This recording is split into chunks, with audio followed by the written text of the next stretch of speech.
오늘 본문이 좀 긴데요. 다니엘서 7장 1절부터 18절까지 말씀 한 절씩 교독하겠습니다.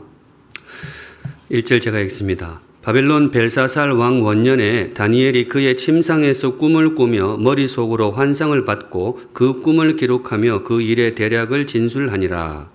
다니엘이 진술하여 이르되 내가 밤에 환상을 보았는데 하늘에 네 바람이 큰 바다로 몰려 불더니 큰 짐승 넷이 바다에서 나왔는데 그 모양이 각각 다르더라. 첫째는 사자와 같은데 독수리에 날개가 있더니 내가 보는 중에 그 날개가 뽑혔고 또 땅에서 들려서 사람처럼 두 발로 서게 함을 받았으며 또 사람의 마음을 받았더라. 또 보니 다른 짐승 곧 둘째는 곰과 같은데 그것이 몸 한쪽을 들었고 그 입의 이사이에는 새 갈빗대가 물렸는데 그것에게 말하는 자들이 있어 이르기를 일어나서 많은 고기를 먹으라 하였더라.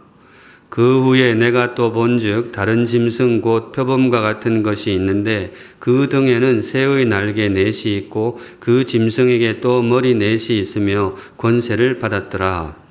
내가 밤 환상한 가운데에 그 다음에 본 넷째 짐승은 무섭고 놀라우며 또 매우 강하며 또 새로 된 큰 이가 있어서 먹고 부서뜨리고 그 나머지를 발로 밟았으며 이 짐승은 전의 모든 짐승과 다르고 또 10뿔이 있더라. 내가 그 뿔을 유심히 보는 중에 다른 작은 뿔이 그 사이에서 나더니 첫 번째 뿔 중에 셋이 그 앞에서 뿌리까지 뽑혔으며 이 작은 뿔에는 사람의 눈 같은 눈들이 있고 또 입이 있어 큰 말을 하였더라. 내가 보니 왕좌가 놓이고 옛적부터 항상 계신 이가 좌정하셨는데 그의 옷은 희기가 눈 같고 그의 머리털은 깨끗한 양의 털 같고 그의 보좌는 불꽃이요 그의 바퀴는 타오르는 불이며 불이 강처럼 흘러 그의 앞에서 나오며 그를 섬기는 자는 천천히요 그 앞에서 모셔 선 자는 만만이며 심판을 베푸는데 책들이 펴 놓였더라. 그때에 내가 작은 뿔이 말하는 큰 목소리로 말미암아 주목하여 보는 사이에 짐승이 죽임을 당하고 그의 시체가 상한 바 되어 타오르는 불에 던져졌으며 그 남은 짐승들은 그의 권세를 빼앗겼으나 그 생명은 보존되어 정한 시기가 이르기를 기다리게 되었더라. 내가 또 밤 환상 중에 보니 인자 같은 이가 하늘 구름을 타고 와서 옛적부터 항상 계신 이에게 나아가 그 앞으로 인도되매 그에게 권세와 영광과 나라를 주고 모든 백성과 나라들과 다른 언어를 말하는 모든 자들이 그를 섬기게 하였으니 그의 권세는 소멸되지 아니하는 영원한 권세요 그의 나라는 멸망하지 아니할 것이니라. 나 다니엘이 중심에 근심하며 내 머릿속의 환상이 나를 번민하게 한지라.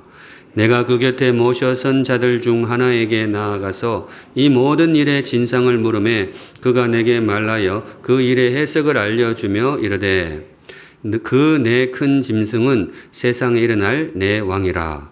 지극히 높으신 이의 성도들이 나라를 얻으리니 그 누림이 영원하고 영원하고 영원하리라. 아멘. 네, 오늘 이 말씀으로 주님 주시는 메시지를 받도록 하겠습니다. 오늘의 말씀은 내 짐승의 환상입니다. 조금 평소보다 본문을 길게 읽었는데요. 사실 그래도 다 읽지는 못했습니다. 오늘 본문 7장이 28절까지 있는데 28절까지 전체가 오늘 설교 본문이 되겠습니다. 쭉 이어지는 이야기이기 때문에 다니엘의 꿈 이야기인데요. 꿈이라고 하기도 하고 환상이라고도 나오기도 하는데 꿈에서 본 환상 그렇게 보시면 되겠습니다. 1절에 바벨론 벨사살 왕 원년에 다니엘이 그의 침상에서 꿈을 꾸며 성경에 이제 더러 꿈 이야기가 나옵니다. 요셉이 꿈을 꾸었고 애굽왕 바로도 꿈을 꾸었죠. 또 그 전에 야곱도 꿈을 꾸었고 다니엘서에 와서도 느부갓네살 황제가 한두 차례 꿈을 꾸었습니다. 그리고 오늘은 다니엘이 직접 꿈을 꾸게 됩니다. 오늘 이 꿈의 메시지를 묵상하려고 하는데요. 다니엘에게 주신 이 꿈의 메시지가 무엇이냐? 심리학에서는 꿈을 잠재의식의 발로로 보는 것으로 저는 그렇게 알고 있습니다. 내 마음속에 있는 잠재된 욕망이나 어떤 두려움 같은 것이 꿈으로 나타나는 것이다. 생각하면 그게 맞는 말인 것 같아요. 정말 내 안에 있는 것이 이렇게 꿈으로 보이겠죠. 그런데 성도 여러분, 그런 꿈만 있는 것이 아닙니다. 성경에는 다른 성격의 꿈이 있다. 소위 외부에서 들어온 꿈입니다. 꿈으로 하나님이 말씀하시는 거죠. 성경에 기록된 꿈은 대체로 그런 꿈들이 되겠습니다. 이런 꿈들의 특징이 그 꿈을 꾸고 나면 잠을 이루지를 못합니다. 꿈을 꾸는 당사자가 알거든요. 이거는 내 속에 있는 어떤 잠재의식의 발로가 아니야. 이건 분명히 외부에서 누군가가 나에게 꿈으로 찾아오신 거야. 그런 이제 감이 오면 잠이 오겠냔 말이죠. 잠이 안 오죠. 그래서 우리 다니엘서에도 보면 느부갓네살 황제가 꿈을 꾸고 항상 이분이 번민하여 잠을 이루지 못하더라. 그렇게 나옵니다. 그런데 오늘 다니엘도 그래요.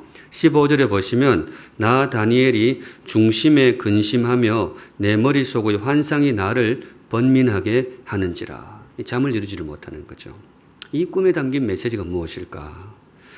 제가 노파심의 말씀을 드립니다마는 지금은 하나님이 꿈으로 말씀하시는 경우가 거의 없습니다. 거의 없다라는 것은 그냥 없다라고 보라는 거예요. 왜냐하면 지금은 성경이 있습니다. 성경이 완성되기 전에는 하나님이 꿈으로 말씀하시기도 하고 선지자나 사도들에게 직접 말씀하시는 경우도 있었는데 지금은 꿈으로 하시는 경우가 정말 거의 없죠. 물론 아주 드물게 주께서 꿈으로 어떤 메시지를 주시는 경우가 있을 수도 있겠지만 얘가 여지를 남겨둡니다만 그럴 때에도 반드시 성경 말씀에 점검을 받아야 됩니다. 주님은 성경에 어긋나는 말씀을 우리에게 주시는 경우가 없습니다. 네, 성경 말씀에 집중하시면 되겠습니다. 각설하고 오늘 다니엘의 꿈을 묵상합니다. 이 꿈에 담긴 메시지가 무엇일까? 꿈의 메시지의 특징이 좀 메시지 자체의 덩치가 큽니다. 크지만 우리에게 필요한 말씀이니까 열린 마음으로 받으시고 이 혼란한 시대를 살아가는 성도의 지혜로 삼으시면 좋겠습니다. 들어갑니다. 우선 첫째, 다니엘의 꿈에 담아주신 메시지가 뭐냐? 이겁니다. 인간의 나라는 때로 짐승과 같다. 인간의 나라가 때로 무엇과 같다고요? 짐승과 같다. 성경 읽을 때 나무를 넘어서 숲을 보셔야 됩니다. 다른 글도 그렇지만은 이 나무에 집중하다 보면 진짜 메시지인 숲을 놓치는 경우가 있는데 오늘 본문도 그래요. 여기에 그 숲 메시지, 디테일한 것을 넘어서 숲 메시지를 잡으셔야 되는데 오늘의 숲 메시지 첫째가 이겁니다. 인간의 나라는 때로 짐승과 같다. 제가 사실 다니엘서 6장까지 스토리되기 때문에 끝내려고 하다가 7장부터 12장까지 계속 갑니다. 왜 그런가 하면 요즘 요한계시록에 대한 관심들이 많으시죠. 요한계시록에 그런 좀 어려운 본문들이 나오니까 그것과 연관해서 제가 다니엘서를 계속 묵상하는데요. 요한계시록 제가 기회가 되면 설교를 하겠습니다만은 이런 식으로 해석하셔야 됩니다. 그 하나의 지엽적인 것이 들어가서 하면 오해를 할 수가 있어요. 숲을 보셔야 됩니다. 다니엘이 꿈에 짐승을 4마리를 봅니다. 굉장히 두려운 짐승이었죠. 첫 번째 짐승 무엇처럼 생겼다고요? 사자처럼 생겼습니다. 그런데 등에 독수리의 날개를 달고 있었다고 해요. 뭔가 의미가 있겠죠. 두 번째는 곰처럼 생긴 짐승인데 입에 갈빗대가 3개가 있다고 그랬어요. 벌써 뭔가를 잡아먹은 거예요. 굉장히 싸나운 곰이었다는 그런 메시지입니다. 세 번째는 표범처럼 생겼는데 특징이 머리가 몇 개? 4개로 나옵니다. 다시 보세요. 머리가 4이라고 나옵니다. 꿈이니까 뭐 별 이상한 모습이 다 나오는 거죠. 그러다가 마지막 4번째 짐승이 가장 강렬한 모습으로 나오는데 7절에 보시면 넷째 짐승은 무섭고 놀라우며 또 매우 강하며 또 쇠로 된 큰 이가 있어서 먹고 부서뜨리고 그 나머지를 발로 밟았으며 앞에 나온 3마리 짐승을 이 마지막 짐승이 다 발로 밟아버린 거예요. 여하튼 이렇게 4마리 짐승이 나오는데 굉장히 기이한 모습이죠. 도대체 이게 무슨 의미일까? 아마 다니엘이 꿈을 꾸면서도 굉장히 고심을 했을 거예요. 그런데 고민할 것 없이 주님께서 친히 풀어주십니다. 꿈 말미에 17절에 그 네 큰 짐승은 뭐라고요? 세상에 일어날 내 왕이라. 이 땅에 일어날 내 왕을 상징한다. 이렇게 풀어주십니다. 내 왕 대신에 내 나라 혹은 내 제국으로 읽어도 무방합니다. 왜냐하면 그때는 왕이 곧 국가니까 앞으로 이런 나라가 내신에 나타날 것이다. 구체적으로 이 짐승 네 나라가 어떤 나라일까? 해석자들의 판단이 거의 일치합니다. 이건 뭐 거의 당대에 있었던 일이기 때문에 그 다니엘 이후에 일어난 일이기 때문에 첫째 사자 모양의 짐승은 뭔가 하면 바벨론 제국입니다. 두 번째 곰 페르시아 제국이고요. 세 번째 그 머리가 4 달려 있다 그랬죠. 이거는 알렉산더 대왕이 세웠던 헬라 제국, 그리스 제국입니다. 왜 머리가 넷으로 나올까요? 알렉산더가 죽고 그 나라가 넷으로 쪼개집니다. 장군 네 사람에 의해서 쪼개집니다. 그래서 머리가 넷으로 나오고요. 마지막에 이 모든 제국들을 다 발로 밟아버렸던 가장 두려운 제국 뭘까요? 네, 로마입니다. 이건 누가 봐도 그렇게 보이는 거죠. 바벨론, 페르시아, 헬라, 로마 이 정도면 이제 꿈을 풀었다고 할 수 있는데, 근데 말씀드렸듯이 이거 안다고 꿈을 안 건 아닙니다. 이건 나무에 불과하고요. 숲을 보셔야 되는데 이 꿈의 숲이 뭐냐? 저는 이 대목이라고 봐요. 주님이 이 나라들을 무엇에 비유하셨죠? 짐승에 비유하신 거예요. 하고 많은 비유 중에 주님께서 이 네 나라를 짐승에 비유하십니다. 여기에 메시지가 있어요. 다른 비유도 가능하잖아요. 예를 들어 꽃에다가 비유할 수 있잖아요. 첫째 나라는 장미 같은 나라고, 둘째 같은 나라는 국화 같은 나라고. 우리 목사는 하여튼 뺄 생각을 다 해. 이렇게 생각할 수도 있는데 그럴 수 있잖아요. 그렇게 나올 수 있습니다. 또 그 꽃이 너무 좀 그러면 예를 들어 계절에 비유할 수도 있잖아요. 첫째 나라는 봄 같은 제국, 두 번째는 여름같이 뜨겁고, 세 번째는 가을처럼 이렇게 맑은 제국이다. 뭐 그럴 수도 있습니다. 그런데 그런 다양한 가능성을 다 제쳐두고 주님은 이 땅에 일어날 제국 넷을 짐승에 비유합니다. 그것도 굉장히 두려운 짐승에 비유를 합니다. 왜냐? 인간의 나라가 때로 무엇처럼 다가올 것이다? 짐승처럼 다가올 것이다. 성도 여러분, 조금 공감이 되시나요? 이 땅에 나타나는 나라들이 때로 짐승과 같다. 예. 우리가 성경 말씀이기 때문에 열린 마음으로 봤지만은 이렇게 생각해 보면 정말 그래요. 이 땅에 생겨난 이 바벨론도 그랬고요. 페르시아도 그랬고, 자기들은 좋은지 몰라도 주변국들한테는 이게 짐승이에요. 피정복지한테는 짐승이고, 특별히 로마 제국은 정말로 두려운 짐승이었죠. 다니엘이 꿈에서 깨고 나서 번민했다 그랬는데 이 대목이 분명히 한몫했을 것입니다. 아, 이 땅에 정말로 짐승과 같은 나라들이 이어지겠구나. 참 두려운 세상이 되겠구나. 아마 굉장히 두려웠을 것입니다. 그런데 성도 여러분, 그 두려움은 다니엘에게만 주신 메시지가 아닙니다. 지금 우리에게도 여전히 유효한 말씀입니다. 다니엘서는 지금도 유효합니다. 뭔가 하면 하나님이 우리에게 다니엘의 꿈을 통해서 말씀해 주시는 거예요. 이 땅에 두고두고 계속해서 인간들의 나라가 세워질 터인데 그 나라들이 꽃처럼 고운 나라들만은 아닐 것이다. 봄처럼 따뜻한 나라들이 아닐 것이다. 때로 어떻게 다가올 것이다? 짐승처럼 다가올 것이다. 실제로 인류 역사에서 많이 경험을 했죠. 인간 권세가 강화될 때에 굉장히 짐승의 향취를 풍기게 됩니다. 현대에 들어서도 히틀러가 그랬고 공산주의 세력들도 그랬습니다. 지금도 그런 일들이 벌어지고 있습니다. 오늘이 6월 25일이죠. 하필 73년 전에 6.25 전쟁이 발발했던 그런 날인데요. 우리 민족에겐 정말로 짐승과 같은 경험이었죠. 저도 어린 시절에 부모님 통해서 많이 들었어요. 입에 담기도 힘든 이 전쟁이라는 것이 얼마나 사람을 힘들게 하는지 몰라요. 그런데 그 주체가 항상 국가 권력이 됩니다. 근데 물론 국가라는 것이 항상 우리에게 짐승과 같은 존재는 아닙니다. 국가가 때로 우리에게 듬직한 울타리가 되기도 하고 삶의 터전을 제공하기도 하는데, 그렇지만 우리가 역사적으로 누누이 경험을 했지만은 이 권력이 부패할 때, 국가 권력이 악마화될 때에는 그야말로 짐승이 됩니다. 지금도 그렇고 안타깝지만 앞으로도 그러할 것입니다. 그러니까 조금 부담스러워도 주님 주시는 메시지를 마음에 새겨두시기 바랍니다. 인간의 나라는 때로 무엇과 같다? 짐승과 같다. 네, 다니엘의 꿈을 통해 주시는 메시지가 되겠습니다. 한 걸음 나아가서 두 번째, 다니엘의 꿈을 통해 주께서 일러주시는 삶의 진실은 무엇인가?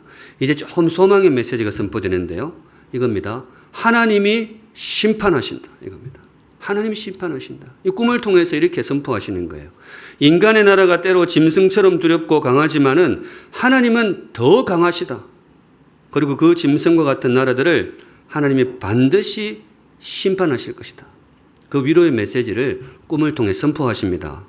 9절인데요. 이제 꿈이 중반으로 가는데, 내가 보니 왕좌가 놓이고 옛적부터 항상 계신 이가 좌정하셨는데 짐승 이야기가 쭉 이어지다가 어느 순간 빛나는 왕의 보좌가 이렇게 등장하는 거죠.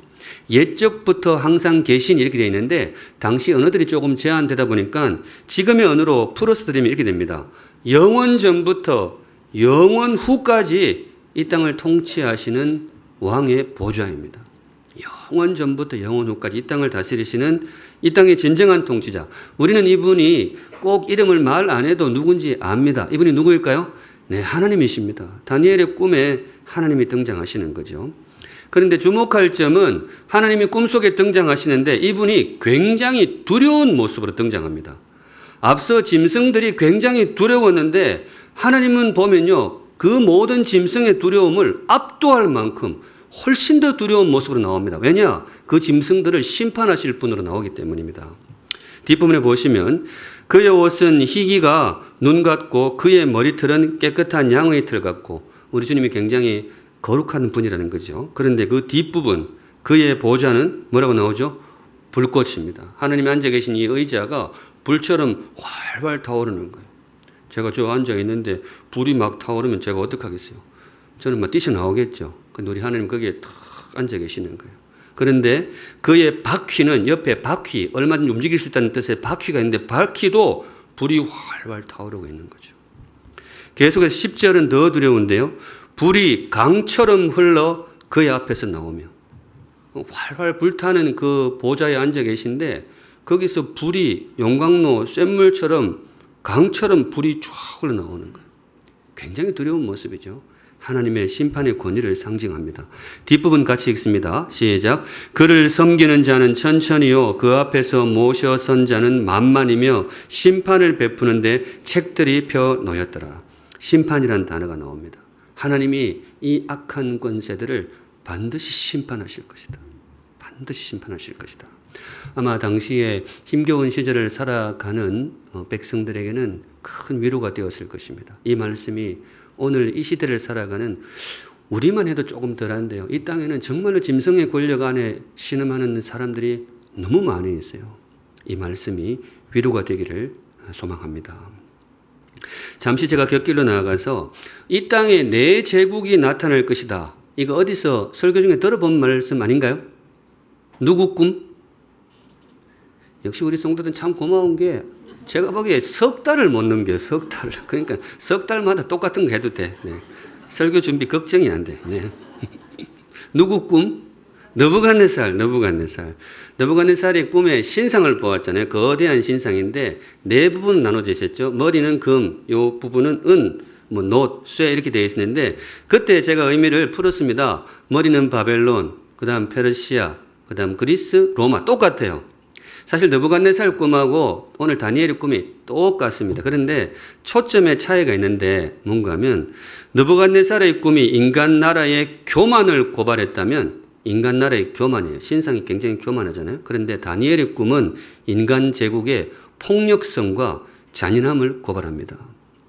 사실상 같은 꿈인데 조금 진전된 메시지를 주시는 거예요. 느부갓네살 그 당사자죠. 제국의 당사자한테는 너희들 참 교만하다. 그걸 심판할 것이다. 그리고 다니엘 그 제국 아래에 있는 사람에게는 이 제국들이 굉장히 폭력적이다. 그러나 하나님이 심판할 것이다. 그런 내용입니다. 그런데 이 인간 제국의 교만함과 폭력성 우리가 익히 경험한 거죠. 제국이 세워지고 현대 국가도 마찬가지입니다만 나라가 강성하게 되면 굉장히 교만해집니다. 자기가 온 세상의 주인인 듯이 생각해요. 그 권력의 정점에 선 사람들은 그야말로 인생의 주인인 듯이 위세를 떨 때가 있습니다. 느부갓네살 시대도 그렇고 지금도 그러는 것이죠. 폭력성도 그렇습니다. 세상에 아마 인간에게 가장 큰 고통을 가하는 것은 역시 전쟁일 것입니다. 전쟁. 지금 우크라이나 러시아의 침공으로 시작된 전쟁. 아마 영상에 다 담아내지 못하는 그런 잔인한 그 폭력성이 굉장할 겁니다. 우리 어른들, 우때 어른들 경험하셨잖아요. 그리고 사실 매스컴에 잘 안 나오지만은 아프리카나 남미 같은데 내전을 통해서도 얼마나 사람들이 잔인한 고통을 당했는지 몰라요. 그런데 이 모든 전쟁은 누가 하느냐? 개인이 하는 게 아니에요. 권력이 합니다. 국가 권력이 해요. 국가 권력이 악마화될 때는 정말로 짐승처럼 변하는 거죠. 지금도 그렇고 안타깝지만 앞으로도 그런 역사가 계속 될 것입니다. 그런데 그럼에도 불구하고 소망이 있는 것은 주께서 다니엘을 통해서 선포하십니다. 하나님이 뭐예요? 하나님이 심판할 것이다. 하나님이 심판할 것이다. 인간의 권력이 아무리 악마화되고 거대해져도 주께서 때가 되면 반드시 심판할 것이다. 느부갓네살의 꿈도 그렇고 다니엘의 꿈도 그렇고 결론은 똑같습니다. 느부갓네살은 인간 권력의 교만을 상징한다 그랬는데 그 금신상 꿈의 제일 마지막에 어디선가 돌덩이가 날아왔잖아요. 사람 손을 타지 않은 돌덩이가 날아와서 금신상을 타격하니까 금신상이 먼지처럼 사라졌더라. 심판을 뜻합니다. 오늘은 돌덩이가 아니고 다니엘의 꿈에서는 하나님이 직접 등장하십니다. 불길 가운데 있는 보좌에 앉아 계신 하나님이 그 불타는 강을 통해서 짐승들을 심판하시는 모습을 주님께서 보여주십니다. 주님의 뜻이 확고한 것이죠. 하나님이 심판할 것이다. 하나님이 심판할 것이다. 지금도 악한 권세 아래 고통당하고 있는 많은 백성들이 있는데 이 말씀이 그분들에게 위로가 되기를 바라고 바라기는 이 말씀이 그분들에게 속히 이루어지기를 우리 주님의 이름으로 축복합니다. 아멘. 설교하면서 이제 그런 생각이 들었어요. 성도들 사이에 그런 의문이 있을 것 같아요. 왜 하나님이 지금 안 하실까?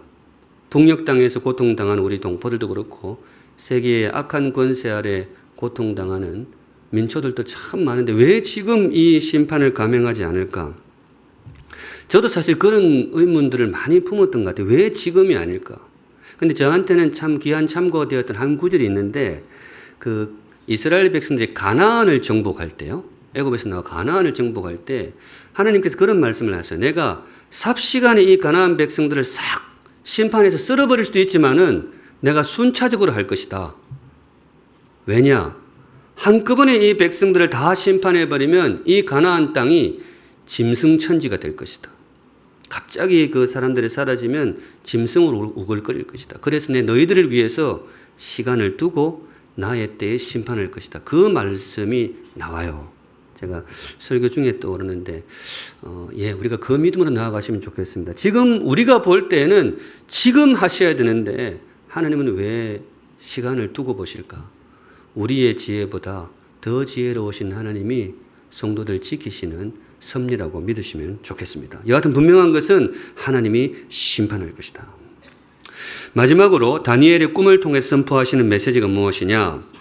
요게 이제 오늘 메시지 아주 중요한 대목인데요. 조금 호흡을 가라앉히고 받아야 할 말씀인데요. 이겁니다. 승리의 중심에는 인자 같은 이가 있을 것이다. 하나님의 그 두려운 심판, 그 벅찬 승리의 제일 중심에 인자 같은 이가 있을 것이다. 인자, 어려운 말이 아닙니다. 사람 인자의 아들 자자입니다. 사람의 아들. 그러니까 사람 모양을 한 그 어떤 분이 그 모든 심판과 승리의 중심에 있을 것이다. 그 13절에 나옵니다. 13절. 우리 같이 한번 읽을까요? 13절 시작. 내가 또 밤 환상 중에 보니 인자 같은 이가 하늘 구름을 타고 와서 옛적부터 항상 계신 이에게 나아가 그 앞으로 인도되매. 12절까지 그 불타는 하나님이 불의 강으로 세상을 심판하는 장면이 나오는데 그 중심에 갑자기 인자 같은 이가 나옵니다. 문맥상 좀 생경하고 뜬금없는 분인데요. 그 두려운 심판에 겉보기에 너무나 왜소해 보이는 사람 모양을 한 존재가 한가운데 서게 될 것이다. 사실 우리는 이분이 누구인지를 압니다. 누구일까요? 네, 우리 예수님입니다. 사실 문맥상은 조금 갑작스러울 수 있지만은 우리는 이 비밀을 알죠. 거대한 하나님의 역사의 중심에 예수님이 계신다. 그분이 행하실 일이 14절에 나옵니다. 같이 읽습니다. 시작. 그에게 권세와 영광과 나라를 주고 모든 백성과 나라들과 다른 언어를 말하는 모든 자들이 그를 섬기게 하였으니 그의 권세는 소멸되지 아니하는 영원한 권세요 그의 나라는 멸망하지 아니할 것이니라. 네, 하나님의 역사는 이렇게 이루어집니다. 불타는 보좌에 앉아 계신 하나님이 불의 강을 통해서 세상을 심판하신다 그랬는데 그 중심에 인자와 같은 예수님이 계십니다. 유대인들은 여기서 올무에 빠졌습니다. 유대인들은 이 예수님을 받아들일 수가 없었어요. 이분들은 메시아를 기다릴 때 그들은 불타는 장군을 기다렸어요. 정말 불의 강과 같은 강력한 정치적인 군왕을 기다렸습니다.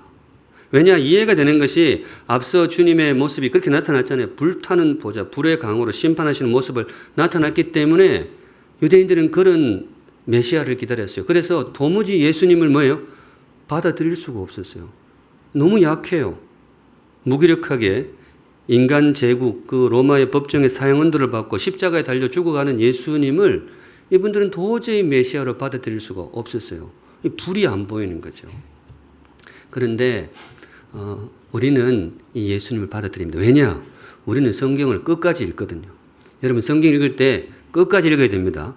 12절까지 읽으면 하나님의 역사를 오해할 수가 있어요. 불타는 역사를 볼 수 있는데 13절 우리가 지금 방금 보았던 그 하나님의 거대한 심판과 웅장한 그 승리의 중심에 누가 있을 것이다?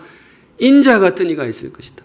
겉보기에 정말로 왜소해 보이는 사람의 아들의 모습을 한 분이 있을 것이다. 우리는 그분이 예수님인 줄로 믿습니다. 예수님 바로 그 성취로 오셨습니다. 그런데 왜 주님이 그런 모습으로 오셨을까? 왜 12절까지의 그 두려운 불길의 모습이 아니고 왜 연약한 인간의 모습으로 오셨을까? 예언의 성취이기도 하지만은 우리는 사실 그 이유를 압니다. 왜냐? 왜 그런 약한 모습으로 오셨느냐? 참된 승리는 무력의 승리가 아니기 때문입니다. 진정한 구원은 상대를 죽인다고 우리에게 참된 승리와 구원이 일어나는 게 아니에요. 정말 이 땅에 임해야 될 참된 승리는 거룩한 섬김의 승리인 줄로 믿습니다. 이 땅에 정말 우리에게 공급되어야 할 정말 아름다운 구원은, 진정한 구원은 상대를 제압하는 물리력이 아니고 거룩한 희생에서 나온다는 것을 우리는 믿습니다. 바로 주님이 그래서 연약한 인간의 모습으로 오셨고 연약한 모습으로 십자가에 달려 죽어주셨습니다. 우리 주님이 약해서 그런 것이 아니고 우리 주님이 무기력해서 그런 것이 아니고 바로 거기에 진정한 승리가 있음을 그분이 아셨기 때문입니다. 바로 그분의 은혜로 우리에게 그 어떤 물리력도 줄 수 없는 참된 구원이 임할 줄로 믿습니다. 아멘. 이 비밀을 안 사도 바울이 노래하기를 자, 오랜만에 4월달 암송 구절 하겠습니다. 갑자기 암송 구절. 십자가의 도가 기억나세요?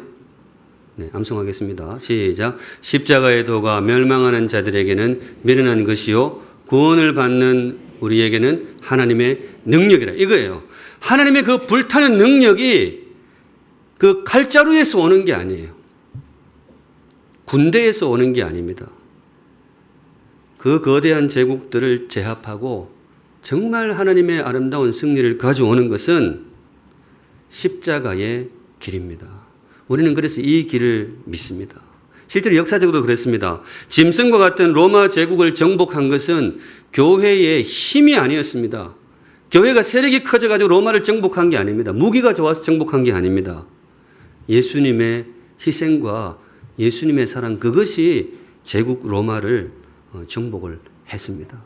그분의 희생이 진짜로 이 땅에 아름다운 승리를 공급하였습니다. 그래서 우리는 오늘도 그분을 예배합니다. 그래서 오늘도 우리는 그분을 경배합니다. 그분을 마음에 모시고 우리는 길을 걸어가도 인간 제국의 그 짐승의 길이 아니고 연약해 보이지만은 참된 섬김의 길을 가셨던 예수의 길을 우리는 쫓아갑니다.